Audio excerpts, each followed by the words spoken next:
Hola, hola. Vamos a seguir hablando en esta ocasión de esos grandes filósofos zacatecanos de los que hemos estado comentando en videos previos.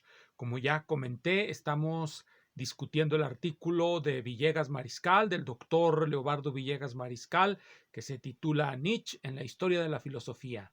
En la última ocasión voy a mostrar el libro para que aquí quede, Nietzsche, tres ensayos. El ensayo de él es con el que estoy comenzando estas discusiones. Nietzsche, Friedrich Nietzsche en la historia de la filosofía. Nos quedamos en la ocasión anterior recordando alguna de las historias que nos cuenta Hegel, esa en la que nos habla de la caducidad de los imperios y que nos conmina a no sacar conclusiones apresuradas de observar que en la historia todos los imperios caen. Las caídas de los imperios deben de ser interpretados como una suerte de... Debe de ser capaz uno de descubrir en ellos una ley de esa caducidad. Esa ley nos va a dar la finalidad de la historia. Y entonces Hegel estará forjando una historia filosófica en el sentido que le daba Kant. Y Hegel va a ir más allá de Kant. Ustedes recordarán que Kant nos hablaba para mostrar que había una tendencia actuante en la historia, nos pedía un signo que fuera rememorativo, diagnóstico y pronóstico. Rememorativo para darnos a entender que esa tendencia actuó en el pasado. Pronóstico porque esa tendencia seguirá actuando en el futuro y debe de ser capaz, diagnóstico, debe de ser capaz de mostrar que también actúa en el presente. Hegel se tomará en serio esas especulaciones kantianas y forjará una historia filosófica, que es de la que está hablando Villegas Mariscal. En esa historia filosófica todo va a converger, como comenté en la ocasión anterior, en la humanidad en cierta forma divinizada, porque Hegel es también un filósofo de la inmanencia como Spinoza, un filósofo monista, reduce a Dios y al mundo al sujeto, y eso lo hace un idealista perfecto. Reduce, como decía, los conceptos básicos de la metafísica, los más generales de la metafísica son Dios, el mundo y la humanidad, el hombre, el yo. Y Hegel reduce, como cualquier idealista, hace una reducción del Dios al sujeto, a la humanidad, y, y del mundo también, esa humanidad. Y Nietzsche hará una operación similar, querrá reducir, y es de lo que nos va a hablar Villegas a continuación, querrá reducir en ese famoso ensayo sobre verdad y mentira en sentido extramoral, que es el que parece ser la base epistemológica de Villegas, y no se muestra crítico, lo toma críticamente como resultados positivos ya insuperables e incriticables. Entonces no se entiende cómo ellos están pensando realmente más allá del concepto, como lo declaran al principio, cómo piensan más allá del concepto, cómo piensan más allá de la precisión de la filosofía analítica, cómo es que piensan más allá de la interpretación hermenéutica, cómo es que están, como diría otro de ellos, extemporáneos y abiertos. Parece que su abertura es confusión, pero bueno, eso es lo que yo interpreto de lo que dicen. Entonces, estamos pues, olvidándonos ya por un momento de eso, estamos entrando directamente en Nietzsche. Aquí hay unos pasajes muy interesantes donde queda clara otra confusión, otra de las muchas confusiones. Después de hablarnos de eso que les dije de Hegel, hay un capítulo, el capítulo 5, capítulo 5, en donde después de lanzar una cadena de epítetos elogiosos al pensador abismal, de la cual solamente voy a reiterar unos pocos, porque es interesante, a ellos lo que les interesa más que las ideas es el sonido de los verbos, la forma en cómo se encadenan, que tengan un sonido que les agrade o que, bueno, de acuerdo a ellos, que demuestre que son unos grandes literatos. Voy a leer unas pocas epítetos, porque el capítulo 5 está compuesto de epítetos. Dice así: despreciador de lo estático, de lo que permanece. Nietzsche es un pensador de las arenas movedizas, de las geografías inestables. Eso, más que ayudar a comprender, nos pierde, nos confunde. Pero bueno, ese es su estilo. Ellos dijeron que no se van a venir al concepto, a la precisión conceptual, y que no van a hacer hermenéuticas. Así es que lo que podemos esperar es que anden poetizando. Este es su libro de poesía. el que estamos esperando ya como poesía explícita, ellos aquí tienen sus libros como grandes literatos ya hechos. Nietzsche, el fragmentador, el propiciador de rupturas en la homogeneidad eleática, el destructor del trasmundo, el acusador de las miradas de rana características de los filósofos metafísicos.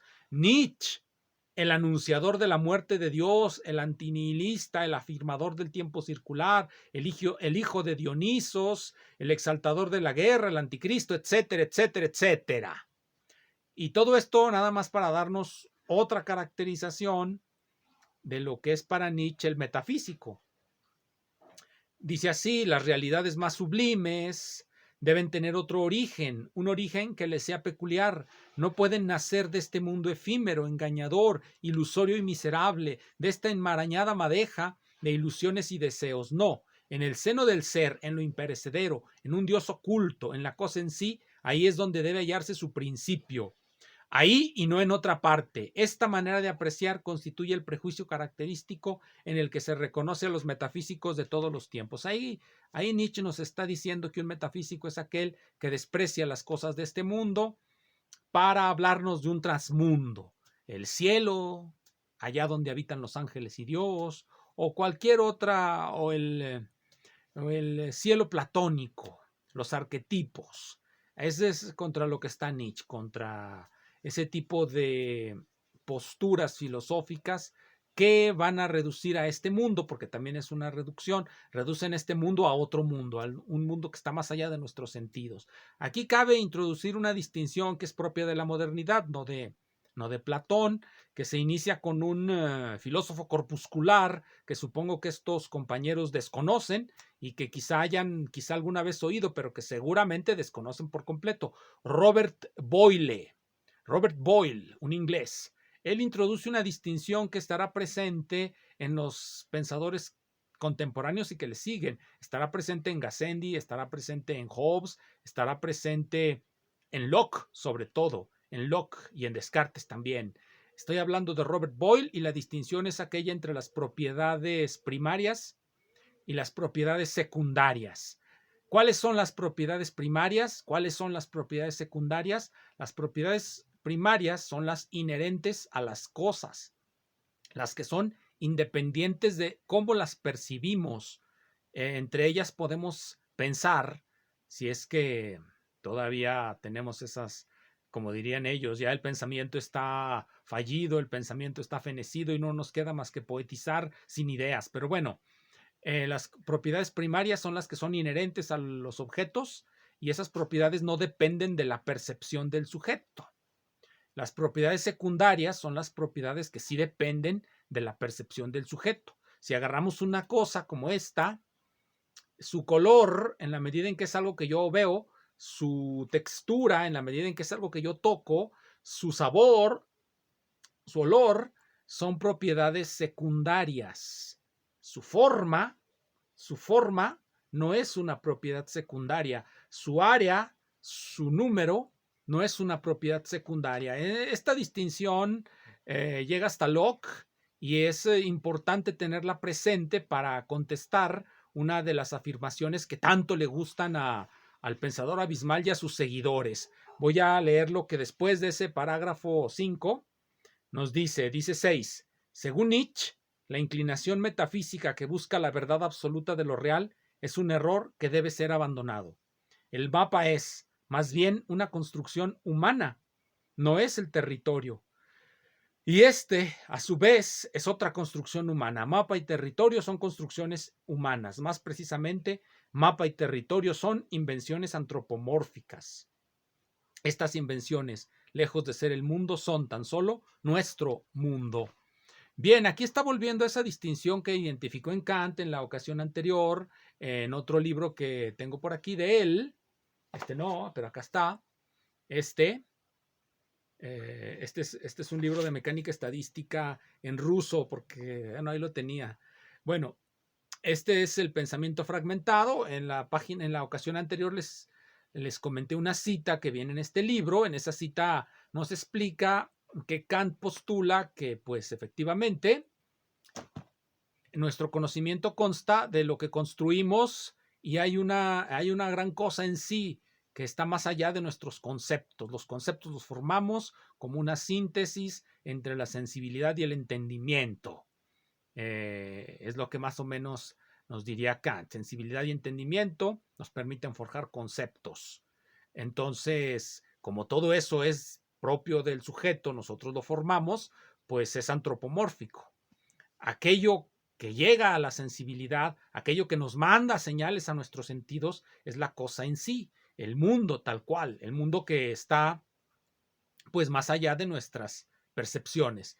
Y aquí viene una de las grandes cosas que nos va a decir Villegas.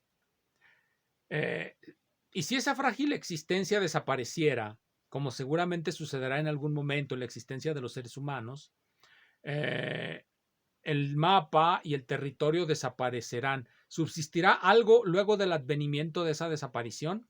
Sin duda sí, pero nos es imposible sospechar siquiera un aspecto, por mínimo que sea, de su configuración. Ninguna huella, ningún rastro, o lo que es lo mismo, nada quedará del sol, de las intemperies, de las lluvias, de las vegetaciones, de las noches sucesivas. No existirán las plantas, los animales, los vientos entre los árboles, pues todo ello es asombrosamente humano.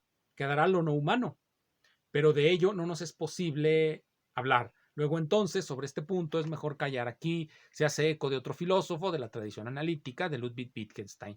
Bien, pero estamos en las ideas de esos siglos, del siglo de la modernidad, 16, 18, etcétera, esos siglos. Entonces estaba con las cualidades primarias y secundarias.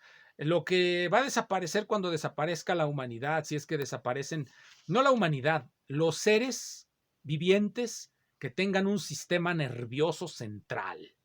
Un sistema nervioso central, porque todos esos seres, nosotros incluidos, somos seres que tenemos un sistema nervioso central, lo tienen también los perros, los monos, los mamíferos superiores, todos esos, pues su mundo de impresiones, pues obviamente va a desaparecer si desaparecen como especies biológicas. Y ya, ¿qué va a quedar? Él dice, la gran X incognoscible. Bueno, no, van a quedar las propiedades primarias de los objetos, van a quedar las figuras, las formas, y estamos seguros de ello, van a quedar los procesos objetivos que hayamos logrado encontrar en la ciencia. Ellos descreen de la ciencia, ellos creen que la ciencia no encuentra absolutamente ningún proceso objetivo, creen que todo es meramente subjetivo, están haciendo una reducción del mundo objetivo al mundo del sujeto, por eso también son, bueno, idealistas, no son realistas en el sentido de sostener que existe precisamente lo que estoy diciendo, un mundo objetivo independiente de mis percepciones y que puede ser conocido, Él plantea que es incognoscible. Está de acuerdo en que hay un mundo más allá del sujeto, pero plantea que es incognoscible. ¿Por qué? Porque nuestras construcciones son humanas y no podemos percibir nada objetivo. Estamos siempre sujetos a nuestras impresiones. Bueno, lo estará él. Él y todos sus amigos, por supuesto que están sujetos a sus muchas impresiones. De eso viven, de sus predestinaciones, de sus agravios, de sus pasiones. Descreen de todo lo que tenga que ver con la ciencia, pero cuando se enferman, seguramente van a ir a un médico y no a un chamán. ¿Por qué? ¿Por qué? ¿Cuál es la diferencia entre un médico y un chamán? Que lo que hace un chamán no funciona y lo que hace un médico sí funciona. ¿Por qué funciona lo que hace un médico? Porque logró captar un elemento objetivo de lo real. Por lo tanto, pues todo lo que funciona, aunque no seamos necesariamente pragmatistas, todo lo que sí funciona, sostengo, capta aspectos objetivos de la realidad y no está más allá de nosotros, es cognoscible, es racional, lo podemos percibir con nuestra razón y explicarlo racionalmente y sin necesidad de ser idealistas, porque aquí hay que recordar que Hegel no es el dueño de la palabra razón, ni su sistema es el único posible, es uno entre tantos. Que ellos lo idolicen, bueno, ellos pertenecen a esa tradición de pensadores que están más allá, como ellos siempre dicen, más allá del pensamiento y están en el crepúsculo, como a ellos les gusta hablar, el crepúsculo de la metafísica. Bien, eso es lo que nos dice en el parágrafo 6. En el parágrafo 7 nos va a hablar ahora del perspectivismo de Nietzsche.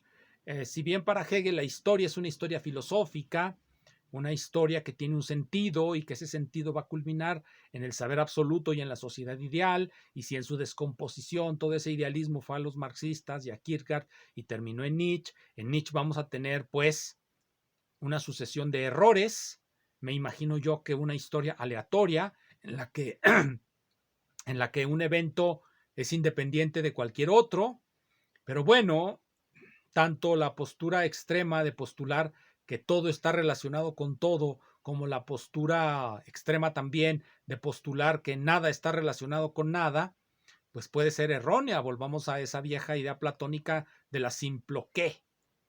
Algunas cosas están relacionadas con algunas cosas. No somos mónadas, el universo no está compuesto de mónadas, como en las posiciones que dicen que nada está relacionado con nada. En este caso, en la historia, entiendo yo que nos dice que las diferentes épocas humanas, las diferentes periodizaciones y los eventos en sí no guardan relación entre sí, por lo tanto, pues son lo más cercano a lo irracional, una historia completamente irracional, en la que la filosofía lo único que nos va a poder dar son equívocos y que la perspectiva de Nietzsche es otra perspectiva más y también otro error. Eso es lo que nos va a decir aquí. Dice así. De nada sirve indagar tras la diversidad que se advierte en el transcurrir de las ideas filosóficas, la unidad móvil del concepto, la solidez de la razón. No hay tal cosa. Lo que hay son muchos ojos, muchas miradas, muchos puntos de vista. Lo que se percibe a través de ellos es el propio mundo ilusorio, cuya condición es la de un sueño, un fantasma. En gran medida nos está llevando a solipsismos, porque no podemos salir de nuestro mundo de ilusiones, estamos atrapados en ese mundo de ilusiones, pero yo sostengo que la salida de esos solipsismos es la objetividad científica. A ellos, por supuesto, que les gusta estar mirándose el ombligo, les encanta estar hablando siempre de que están presos, y ellos presos y todos los demás presos de su propia subjetividad, que no pueden comunicarse con nadie porque son una suerte de incomprendidos permanentes. Pero bueno, hacen congresos y piden fondos gubernamentales para, para promover sus ideas. Entonces no se ve que sean solipsistas, ellos mismos niegan las tonterías que dicen. Pero bueno, cada quien es libre de proponer las cosas que quiera, y si los gobiernos quedan convencidos con ese montón de tonterías, pues los gobiernos son libres de regalar los fondos de los contribuyentes para que se tiren en congresitos y en cosas en donde van a estar hablando de la inutilidad del mundo, de la subjetividad de las cosas y del psicoanálisis. Pero bueno, allá ellos y allá los gobiernos, y pobres de nosotros que pagamos todo eso. Pero bueno, así es esto.